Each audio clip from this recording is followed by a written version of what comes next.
Jesus meets us in the room we think we're in. The room is dim. The air is still, heavy, almost thick enough to taste. Dust floats in the light that slips through a high, narrow window. The walls are covered edge to edge with framed images. Some are photographs, smiling faces, graduation days, vacations, children, arguments frozen in mid-sentence. Others are symbols, political flags, religious icons, slogans, job titles, bank statements. Every image says the same thing in a different voice. This is you. This is your story. This is your world. You've been here for so long that you've stopped wondering if there's anything else. The room feels safe because it's familiar. Then there's a knock. The door, a solid, weathered thing you never thought could move, is already cracked open. In steps Jesus. No flash of lightning. No dramatic tearing of the roof. Just his presence filling the space without crowding it. He does not drag you into the light beyond the door. He doesn't pretend the room isn't here. He meets you exactly where you think you are. If he came in talking as if you were already outside, you would turn away. If he told you outright that none of these pictures are real, you'd feel insulted or confused. The belief in the room feels too solid for that. The Course says, you are at home in God, dreaming of exile. But when the dream feels like stone and wood and breath in your lungs, the idea of only dreaming can feel like an insult to experience. That's why he steps in. That's why he starts here. Why you're not a body doesn't land. If someone walked into this room and said, you're not even here, your mind would reject it. It might be interesting as an idea, but it wouldn't feel useful. Because right now, the body feels like the main tenant of the room. It needs to be fed. It gets tired. It breaks down. It reacts to temperature, noise, the way someone looks at you. The care and maintenance of the body can feel like a full-time job. Jesus is not here to deny that's how it feels. He is here to use that feeling as part of the way out. No shortcuts that work. Around the room are dozens of doors painted on the walls. Some are labeled spiritual bypass. Some say behavior management. Others say just be positive or work harder. They all look like exits, but when you try them, they don't open. Or they open into hallways that loop back to the same room. The Course says, seek not to change the world, but choose to change your mind about the world. That's the real exit. And it's the only one that works. Projection is everywhere. In this room, the walls are not the only carriers of the story. There are shelves filled with trophies and vices, sacred objects and guilty pleasures. You can project onto a political cause as easily as you can onto your next-door neighbor. You can make an idol out of a relationship, a habit, a book, a belief. If you believe it holds your safety, your worth, or your identity, it becomes part of the room. And every part of the room can become a teacher if you let it. Indirect learning. The fastest way out would be direct, mind to mind. But if the mind fears what waits outside the door, it won't go.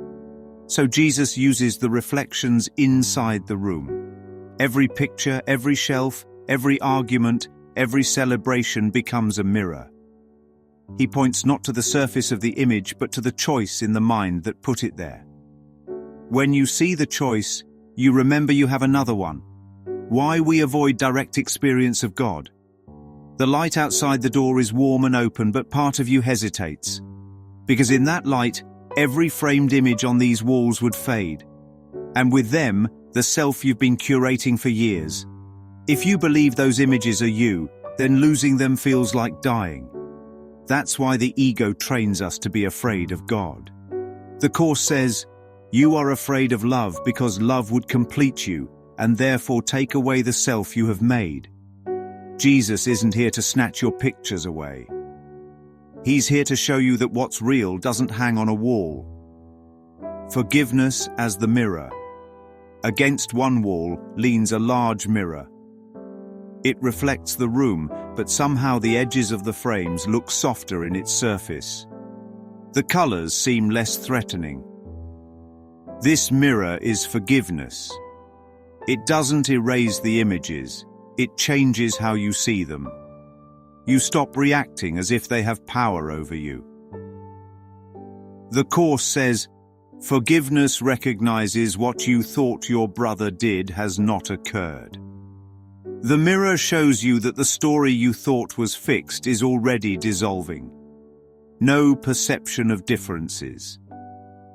In the room are all kinds of portraits. Men, women, young, old, familiar, foreign, friend, enemy. The eyes see differences in every frame. The ego insists they matter. But the light from the open door touches every image exactly the same. In the light, there are no important differences. Only the shared fact that each one is a creation of the same source. The ego resists this because without differences, judgment dies. The ego's trick, even with Jesus. One of the largest portraits in the room is of Jesus himself. The ego has painted him as different, someone with what you lack. And if he has what you lack, the ego says, then you are less. That portrait can be used to worship him instead of joining with him. And the ego will gladly keep it that way. Because if Jesus is other, then the door remains just decoration, not modifying the room. You can rearrange the furniture. You can repaint the walls. You can swap one set of portraits for another. But if you never question the belief that the room is reality, you stay exactly where you are. The Course calls this insanity, trying to fix what is not there. The real shift is not in the room's contents, but in the mind that believes it's inside, starting where you are. Jesus does not stand at the door tapping his foot. He walks with you to each image you react to. He asks you to look at it with him, not to judge it, not to fix it, just to see it differently. Start with the people in your life who seem to have the most power over your peace. Start with the situations that pull the strongest emotions. These are the places in the room where the light can get in fastest. The invitation. The door is open. The light is warm. Jesus stands there, not pushing, not pulling, only offering. The Course says, when you want only love, you will see nothing else. The room was never locked. The door was never closed. And you were never truly inside.